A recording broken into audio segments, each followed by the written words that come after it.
Et de retour sur le plateau de l'Instant T avec nos invités. Bonjour Caroline Le Flour. Bonjour. Vous avez été militaire, marketeuse et puis un jour vous avez dû vous battre contre un cancer. Ce combat, vous le racontez dans La Chauve-souris, un spectacle très drôle mais aussi très émouvant que vous jouez ce mardi soir à Vannes. Vous allez nous en parler Caroline dans un instant. Didier Le Gac, bonjour.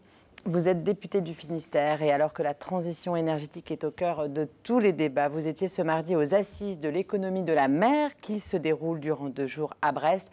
Aujourd'hui, vous êtes l'invité politique de Julie Sicot. Et bonjour Julie. Bonjour Pauline et bonjour Didier Le Gac. Bonjour. Alors avant de parler des assises de l'économie de la mer, on va revenir un petit peu sur l'actualité. Les Gilets jaunes, le président de la République Emmanuel Macron s'est exprimé sur ce sujet ce mardi matin. En réponse à ce mouvement, il lance un grand débat national dans les 3 mois avec notamment des représentants des Gilets jaunes. Il veut construire une méthode pour rendre simple et tangible les propositions du gouvernement. Est-ce que vous croyez vraiment que les gens n'ont pas compris le fonctionnement du chèque énergie ou de la prime à la conversion? Est-ce que ça va suffire, ce grand débat national? Je ne sais pas si ça va suffire, mais en tout cas, il faut changer de méthode, c'est clair. Moi, je fais partie des députés qui font remonter, déjà depuis plusieurs semaines, depuis plusieurs mois, que l'écologie punitive, ça ne marche pas. On ne fera pas la transition écologique contre les Français. On ne le fera pas contre eux, il faut le faire ensemble. Et ce n'est pas en les culpabilisant en permanence sur l'état de leur véhicule, sur les kilomètres qu'ils font, qu'on va réussir à faire la transition écologique. Donc, le changement de méthode, moi, j'y souscris. Ce qui veut dire qu'il y a vraiment un clivage entre le social et l'écologie. On voit bien que là, le prix du carburant baisse depuis quelques jours et que les Gilets jaunes sont toujours dans la rue. Il y a vraiment une fracture sur ce sujet-là? Il y a une fracture. Et moi, je suis très préoccupé, très inquiet par ce mouvement parce qu'on voit bien que ça remonte depuis très longtemps. Il y a une forte défiance vis-à-vis des médias d'ailleurs aussi, et une forte défiance vis-à-vis du politique, on le voit bien, et on n'arrive plus à s'exprimer, on n'arrive plus à avoir un dialogue à peu près construit. Tout de suite, il y a de la tension, énormément de tension. Donc oui, il faut changer de méthode et il faut qu'on puisse discuter. Il faut qu'on change aussi nos éléments de langage. Quand on dit aux Français, votre voiture pollue, vous n'avez qu'à en changer. Et pour en changer, eh bien, vous avez des primes. Ça ne marche pas comme ça. Oui, mais c'est la seule solution qu'a proposé le gouvernement. Effectivement, c'est pour ça que Emmanuel Macron a dit ce matin qu'il fallait qu'on change de discours, qu'on change de méthode, qu'on arrête de dire aux Français, on va distribuer des chèques énergie, on va distribuer des primes pour changer de véhicule. Parce que même quand vous avez une prime et que vous devez changer de véhicule et que vous devez faire encore un emprunt pour payer le reste du véhicule, bien, vous pouvez parfois ne pas faire d'emprunt, vous pouvez ne pas rembourser la mensualité. Donc il faut effectivement repartir sur des choses plus simples, qu'on arrive à s'écouter, avoir un vrai dialogue et qu'on reparte sur de nouvelles bases. Est-ce que vous avez été rencontrer les Gilets jaunes sur votre circonscription dans le Finistère, autour de Brest notamment? J'ai rencontré hier, j'ai discuté assez longuement avec un gilet jaune, effectivement, et on a discuté, on a déjeuné ensemble pendant presque une bonne heure pour essayer de comprendre, parce que pour l'instant, on est à un dialogue de sourds, et c'est ce qui m'inquiète. Parce que s'il n'y a pas de dialogue, eh bien, on sait ce que ça peut donner très rapidement, ça peut entraîner une escalade, et je n'ai pas envie. Et je vais vous faire un aveu, j'ai appelé la semaine dernière le préfet du Finistère, le sous-préfet, et je dis je veux discuter avec des Gilets jaunes, avec des représentants du Gilets jaunes, donnez-moi des noms, il faut que je les invite, je vais organiser une table ronde. Et les services de l'État, le premier représentant de l'État, le préfet me dit, monsieur le député, je ne peux pas car je n'ai pas d'interlocuteur. Donc il faut aussi qu'on arrive, moi je suis sur le terrain tous les jours, Emmanuel Macron a dit qu'on va lancer une concertation de terrain, c'est pas simplement pendant 3 mois, il faut être sur le terrain tous les jours, donc moi je le suis, je rencontre des gens, pas forcément sur les ronds-points, mais pour pouvoir discuter avec des gens, il faut aussi avoir des interlocuteurs. Donc si pendant 3 mois là on doit dialoguer ensemble... Dans les 3 mois, s'il y a des représentants qui se important. Dégagent en tout cas sur ce sujet. C'est important. Alors, on parlait transition énergétique. Depuis ce mardi se déroulent les assises de l'économie de la mer à Brest, au Quartz. Ouais. Vous étiez présent sur place. Le président a annoncé également ce matin dans la programmation pluriannuelle de l'énergie un engagement de 7 à 8 milliards d'euros pour les énergies renouvelables. Quid de la part des énergies marines renouvelables dans ces 7 à 8 milliards d'euros? On en sait plus? Alors, tout d'abord, effectivement, 7 à 8 milliards, c'est 3 milliards de plus qu'aujourd'hui, puisqu'aujourd'hui, on est à 5 milliards par an. Donc, l'effort est quand même conséquent. Ça a été rappelé ce matin et à plusieurs reprises ces dernières semaines. Les énergies renouvelables, pas forcément venant de la mer, mais en tout cas les énergies renouvelables, c'est-à-dire l'éolien, le solaire et les énergies maritimes, le flottant notamment, auront la part belle dans la prochaine feuille de route du gouvernement, dans la PPE, la programmation pluriannuelle de l'énergie, pour atteindre le mix énergétique. Aujourd'hui, on est à 75% d'énergie nucléaire. Demain, très rapidement, on doit être à 50%. Donc, effectivement, les énergies marines, éoliennes. Il y a des annonces, il a dit qu'on allait multiplier par 3 l'énergie éolienne, par 5 l'énergie solaire. Donc on voit bien qu'il y a des signaux qui ont été donnés. Le premier parc éolien en mer sera à Saint-Nazaire, d'autres appels à projets devraient suivre. Est-ce que la Bretagne va tirer son épingle du jeu là-dedans? On sait que c'est un secteur économique qui est très attendu ici dans la région. Effectivement, et à plusieurs reprises, je suis monté au créneau sur ce dossier ces dernières semaines pour sensibiliser effectivement à la fois le Premier ministre, à la fois le ministère de l'écologie. Et oui, il y aura un appel d'offres pour l'éolien flottant pour la Bretagne qui sera annoncé très rapidement. Pas de précision. En Bretagne, on parlait de Saint-Nazaire, là, c'est vraiment plutôt Sud-Bretagne. Sud-Bretagne. Bon, on suivra ça, alors on suivra ces annonces. Oui. Une question aussi très politique. Jean-Yves Le Drian réunit le 16 décembre les progressistes bretons à Lorient. Vous faites partie du noyau à l'origine de cette initiative du ministre des Affaires étrangères. Il s'agit de fédérer au-delà des clivages politiques avec pour horizon les élections européennes. Est-ce que là, on n'assiste pas à une dilution complète des partis politiques parce qu'il entend fédérer le MoDem, la droite modérée, les régionalistes d'anciens socialistes comme vous et comme lui? Quelle est l'idée derrière ce mouvement? Qu'est-ce que ça peut donner, ce grand mélange? À chaque fois que j'ai rencontré Jean-Yves Le Drian, je le fais de temps en temps, je suis très surpris par la gravité de ses propos. C'est ce qu'il a voulu nous dire. Il est très très inquiet et il discute régulièrement avec ses homologues, allemands notamment, en Europe et ailleurs. Et il est très inquiet par ce qui peut se passer en mai prochain. On le voit dans beaucoup de pays européens, les élections européennes, avec la montée de ces extrêmes, de ces populismes, etc. Donc, l'initiative de Jean-Yves Le Drian, à laquelle je participe avec d'autres élus bretons, mais pas simplement des élus, il ne faut pas que ce soit une affaire d'élus simplement, c'est de dire, effectivement, pendant les mois à venir, on va essayer de sensibiliser les Bretons, parce que la Bretagne a toujours été au rendez-vous des grands, justement, échéances démocratiques, et de dire la Bretagne doit être encore en rendez-vous en mai prochain pour que la social-démocratie, la cohésion, on parlait de cohésion tout à l'heure avec les Gilets jaunes, en Bretagne, cette cohésion jusqu'à présent a toujours été assez épargnée, et bien il faut qu'elle soit encore au rendez-vous en mai prochain. Nous avons tous des tas de raisons de ne pas voter pour l'Europe en mai. Tous des raisons individuelles, politiques, des rancœurs par rapport à l'Europe. Mais nous devons quand même être au rendez-vous en mai prochain. C'est ce que nous allons expliquer et dire aux Bretons pendant les mois à venir. Eh bien, on verra déjà qui est au rendez-vous le 16 décembre prochain à Saint-Nazaire avec à Lorient, avec Jean-Yves Le Drian. Merci beaucoup Didier Legac, en tout cas, d'être venu sur ce plateau.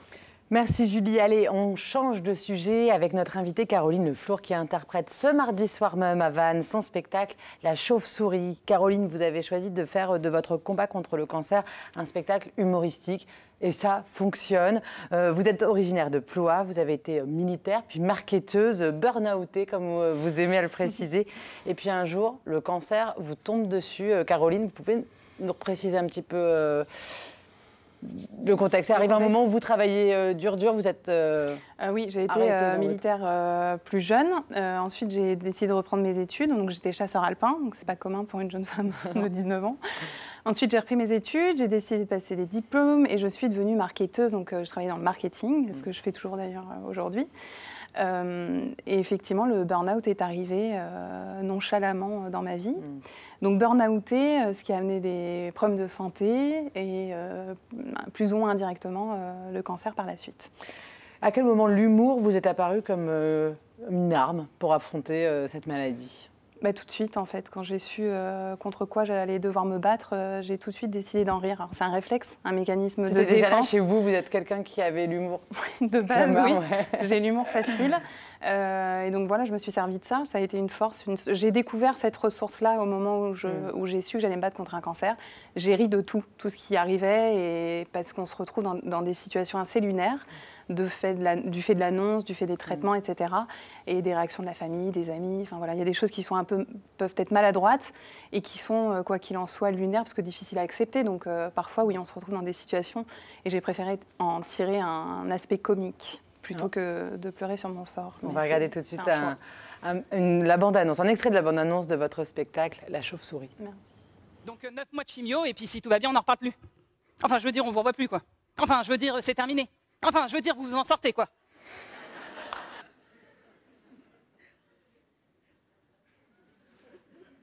Je vais chercher l'interne. Elle est maladroit. Oh non, Caro, fais chier, pas toi, t'étais trop sympa.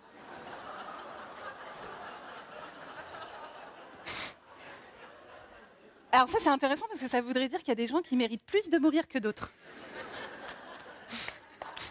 Oui. Dieu est là pour vous écouter. Nous pouvons vous aider à vous repentir de vos péchés. Vous êtes une brebis égarée? Nous pouvons vous remettre sur le droit chemin. Ah, et me remettre d'aplomb, tu peux pas? Ah, moi, j'en peux plus. Ah non, je me suis pris la tête avec Matt, c'était super touchy. J'ai découvert qu'il est raciste. Ouais, rapport au noir, tout ça, quoi. Ah, évidemment, j'espère aussi en retirer quelque chose. Bah, un recul sur moi-même, déjà. Changer la vision des personnes sur la maladie. Et aussi, pécho. Moi, j'en peux plus. J'aimerais tellement que tout ça se termine. Je suis au bout du rouleau, là. Bon, bah, heureusement pour moi, elle avait un cancer du pancréas. Elle m'a pas fait chier longtemps, celle-là. Puis viennent les rendez-vous de contrôle. Oh, le roulement de tambour qui résonne dans ma poitrine avant chaque résultat me plaît.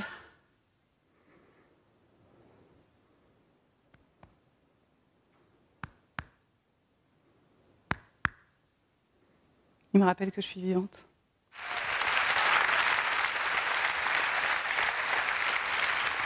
Voilà, alors un extrait très drôle, très émouvant, extrêmement personnel. Est-ce qu'il n'y a que du vrai? Alors, tout est... En fait, oui, tout part de phrases véritablement entendues, avec des personnages plus ou moins extrapolés. J'aime laisser le spectateur se faire son idée parce que parfois on me dit ça c'est pas possible et en fait c'est réellement arrivé et inversement. Par exemple, oh non pas à toi c'est trop mignonne. Est-ce que votre entourage, il y a vraiment des personnes qui ont réagi comme ça quand vous leur avez annoncé? Oui, maladroitement oui on me l'a dit. Ah non, là vous faites quoi? Vous notez tout de suite les phrases, vous vous dites il faut que je note, c'est complètement insensé. Oui, un soir je me suis dit qu'est-ce que je vais faire de tout ça parce que ça tournait dans ma tête ces phrases en boucle. Et en fait j'ai tout de suite pensé à le raconter à ma famille, à mes frères et sœurs, à laisser un témoignage posthume drôle au cas où. Et du coup, j'ai commencé à noter toutes les phrases qui me faisaient rire, en me disant, voilà, au cas où, ça sera toujours drôle. Parce que c'est un témoignage posthume à la base, l'idée de cet écrit, de ce texte, parce qu'avant d'être une pièce, c'est un texte. Oui, c'est un texte que je voulais laisser à ma famille au cas où, pour leur dire que je m'étais bien amusée, que ça n'avait pas été si terrible que ça, malgré le point final potentiel. Et donc, j'ai écrit tout ce qui me faisait rire, et effectivement... Voilà, ça m'a fait rire. C'est incroyable de mettre une distance. Alors, vous écrivez, je crois, depuis que vous avez 8 ans. Hein, donc, l'écriture, c'est aussi, là encore, une arme, enfin, en tous les cas, un outil de vie. Il aura fallu ce cancer pour que vous sautiez le pas et partager vos écrits avec le public, ou vous aviez déjà avant... Alors en fait, j'écrivais, mais je pense que c'est la maladie qui a été un révélateur, dans le sens où je faisais du théâtre de manière amateur, et mon texte est tombé dans les mains d'une personne qui fait du théâtre et qui m'a dit, professionnellement, et qui m'a dit, Caroline, dans ce que tu as écrit, il y a un seul en scène, et on pourrait partager, en fait, maintenant que tu es toujours là, ton histoire avec le public, avec les gens malades, les gens indirectement touchés par la maladie, ceux qui ne sont pas malades, avec le grand public. Et donc voilà, aujourd'hui, je joue pour des associations, mais le but aussi, c'est de faire connaître la pièce au plus grand public, parce que ça touche tout le monde, et on rit tous ensemble de la maladie, ça fait du bien quand même. Je pensais en particulier au comique Pierre Desproges qui l'avait fait, qui avait parlé de son concert à l'époque avec succès. Hein, c'était drôle aussi. Pourtant, c'est pas courant de rire de la maladie encore aujourd'hui. Est-ce qu'on vous a reproché au début cette approche comique? Est-ce que vous avez pu avoir des remarques un peu de gens un peu dérangés? Alors les personnes dérangées, c'est les personnes en général qui n'ont pas vu la pièce, qui me font des remarques. Mais j'en ai eu 2 en tout et pour tout, et j'ai dû la jouer devant peut-être presque un peu plus d'1 millier de personnes maintenant. Ça reste un pourcentage. Ça reste faible, mais ce qui a été pour moi important dès le départ, c'est de faire lire et de la jouer d'abord devant des personnes touchées, parce que je ne voulais pas blesser. Et je ne voulais pas aller trop loin dans l'humour. Moi, j'ai un humour noir, je l'assume, mais je ne voulais surtout pas les blesser. Et au final, à la fin de la pièce, les plus grands cadeaux que j'ai pu avoir, c'est des personnes touchées, parfois condamnées, qui venaient voir la pièce et qui me disaient « Enfin, j'ai oublié, enfin, j'en ai ri, ça m'a fait rire », parce que c'est un pied de nez, en fait, d'en rire plutôt que d'en pleurer. Mais après, je ne suis pas là pour donner des leçons. Moi, c'est ma manière de percevoir la maladie, c'est ma manière de l'avoir affrontée.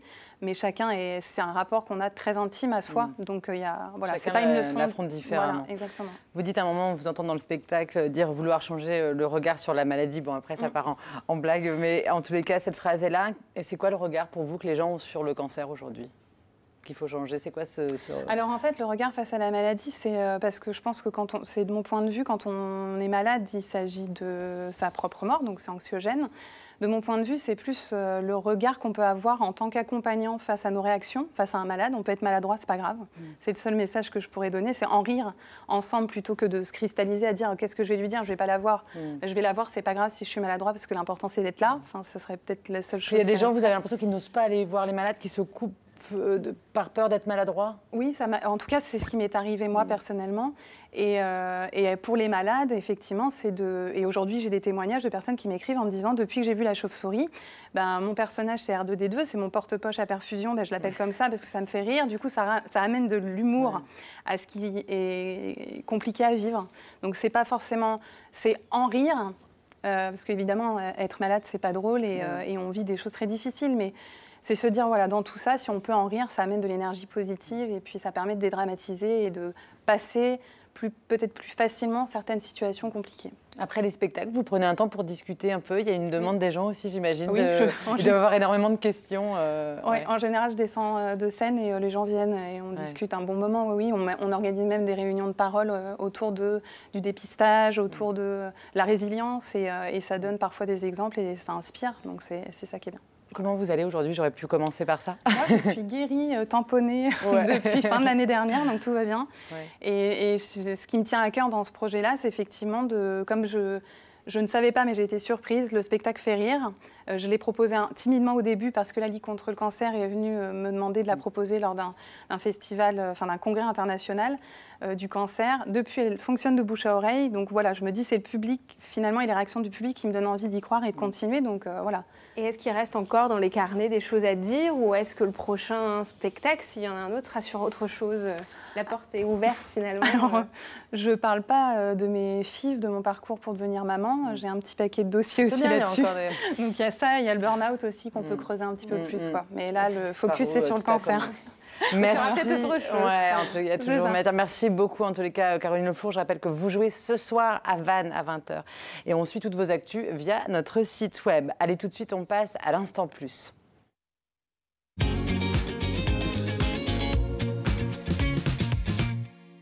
Robert Doisneau est l'un des photographes les plus connus dans le monde. L'artiste a laissé un fonds immense de près de 450 000 photos. Une petite partie de ce fonds est exposée actuellement au musée des Beaux-Arts de Quimper.